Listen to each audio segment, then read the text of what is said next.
भारत ने 200 crore vaccine dose के आंकड़े को पार कर लिया है। देश में 548 दिनों में कोरोना वैक्सीन की 200 करोड़ डोज दी गई हैं। केंद्रीय स्वास्थ्य मंत्री मनसुख मंडाविया ने 200 करोड़ वैक्सीन डोज का आंकड़ा पार करने पर देशवासियों को बधाई दी है। टीकाकरण का लक्ष्य पूरा कर लिया है। यह देश और देशवासियों के लिए गौरव की बात है। इतना मुश्किल लक्ष्य हमने मात्र 18 महीने में हासिल कर लिया है। पिछले 24 घंटों में देश में कोरोना के 20,528 नए केस सामने आए हैं। इस दौरान 49 लोगों की मौत भी हुई है।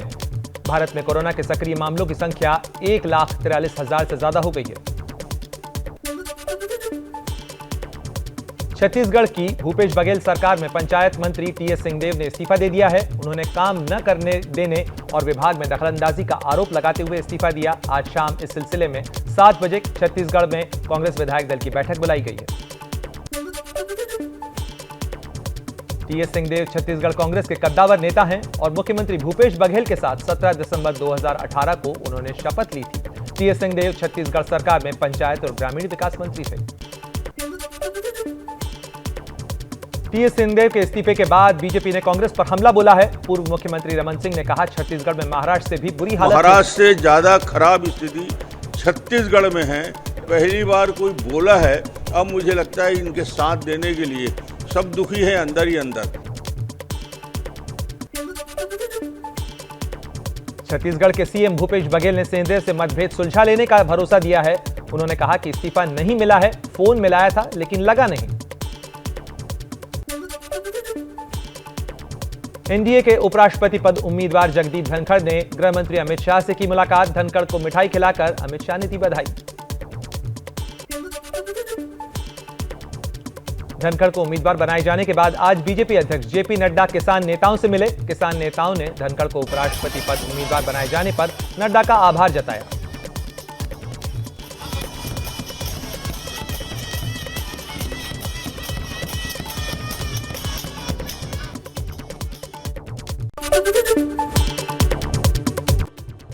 एनडीए के उपराष्ट्रपति पद के प्रत्याशी बनाए जाने के बाद जगदीप धनखड़ के परिवार में खुशी का माहौल।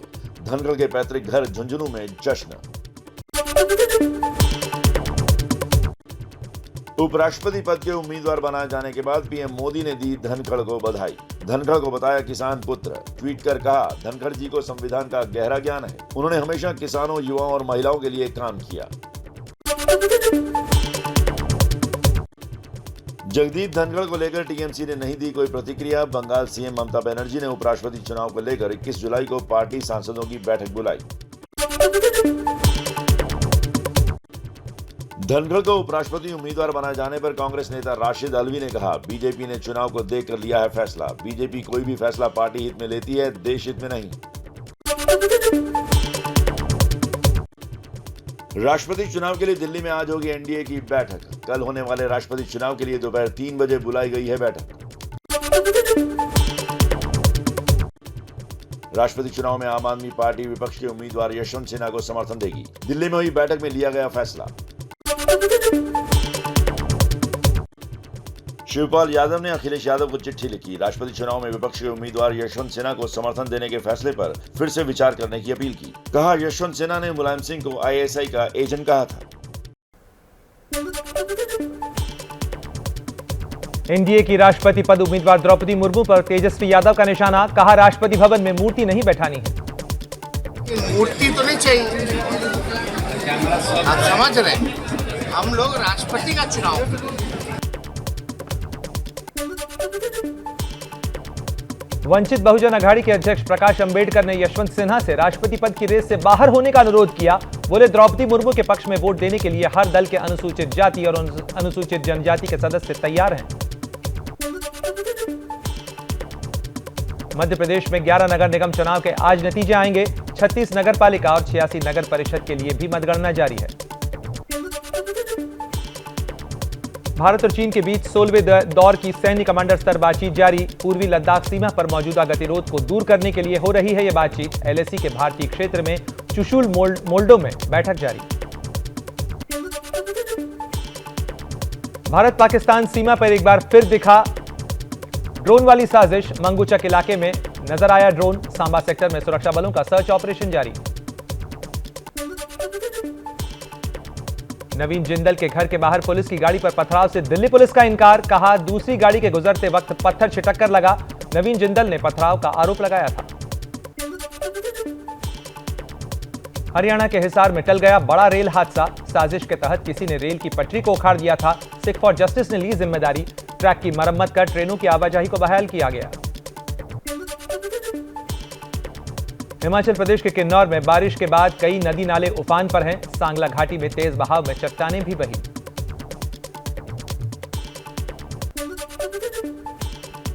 भारी बारिश के बाद कर्नाटक के बेलगावी के कई गांव पानी में डूब गए। यहां के मारुति मंदिर में भी पानी घुस चुका है। उत्तराखंड के रानीखेत में मूसलाधार बारिश की वजह से जानवरों की भी मुश्किलें बढ़ गईं। चौना गांव में कई गायें पानी के बीच फंस गईं। गांव वालों ने बड़ी मुश्किल से मशक्कत के बाद उन्हें बाहर निकाला। अहमदाबाद में भारी बारिश के बाद मेट्रो पिलर के पास सड़क धंस गई। इसके चलते सड़क पर बड़ा गड्ढा बन गया। सड़क धंसने के बाद आवाजाही को रोक दिया गया।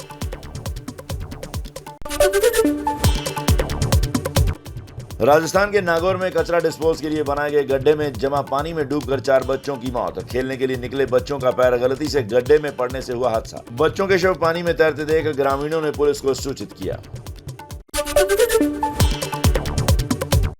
राजस्थान के सीकर में तेज बारिश के बाद जल जमाव, शहर का मुख्य मार्ग बना तालाब, वाहनों की आवाजाही में हो रही है भारी दिक्कत। सीकर नवलगढ़ रोड पूरी तरह ठप, निचले इलाके भी जलमग्न हुए।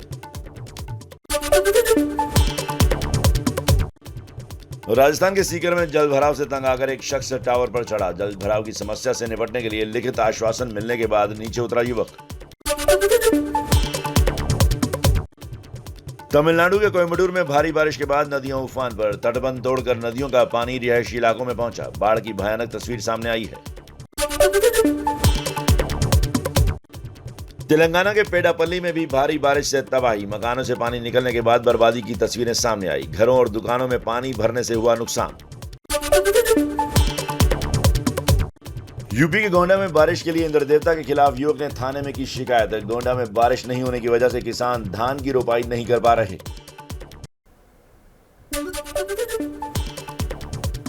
तमिलनाडु के कलाकुरिची में छात्रा की आत्महत्या से गुस्साए लोगों का जबरदस्त हंगामा।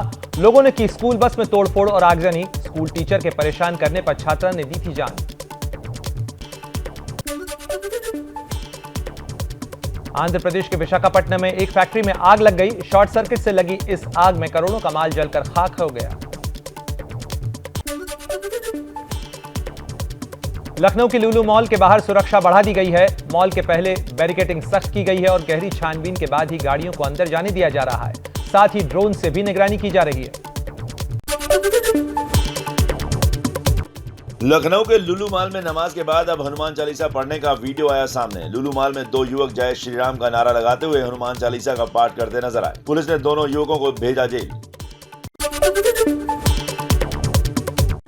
लखनऊ के लुलु मॉल में नमाज पढ़ने का विरोध, भारी संख्या में लुलु मॉल पहुंचे प्रदर्शनकारी। पुलिस ने प्रदर्शनकारियों को हिरासत में लिया। लखनऊ में लुलु मॉल के बाद अब चारबाग रेलवे स्टेशन पर नमाज पढ़ने का वीडियो वायरल। 14 जुलाई को शाम 7 बजे प्लेटफॉर्म नंबर 3 पर युवक ने पढ़ी नमाज। लोगों ने किया विरोध तो हुई कहा सुनी। राजस्थान के उदयपुर में कन्हैयालाल की हत्या के बाद भी लोगों को धमकी मिलने का सिलसिला जारी। धान मंडी इलाके में 2 व्यापारियों को व्हाट्सएप पर मिली जान से मारने की धमकी। दोनों व्यापारियों को धमकी मिलने के बाद उनकी दुकानों के बाहर पुलिस की गई तैनात।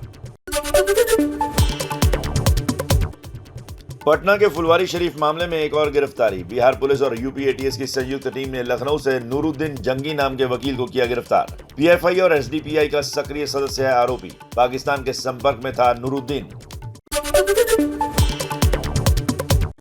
मथुरा श्री कृष्ण जन्मभूमि विवाद फिर पहुंचा इलाहाबाद हाई कोर्ट। विवादित स्थल का वीडियोग्राफी सर्वे और वरिष्ठ वकील को कोर्ट कमिश्नर नियुक्त करने की मांग। श्री कृष्ण जन्मभूमि के मुख्य पक्षकार मनीष यादव ने दाखिल की है याचिका। कल होगी सुनवाई।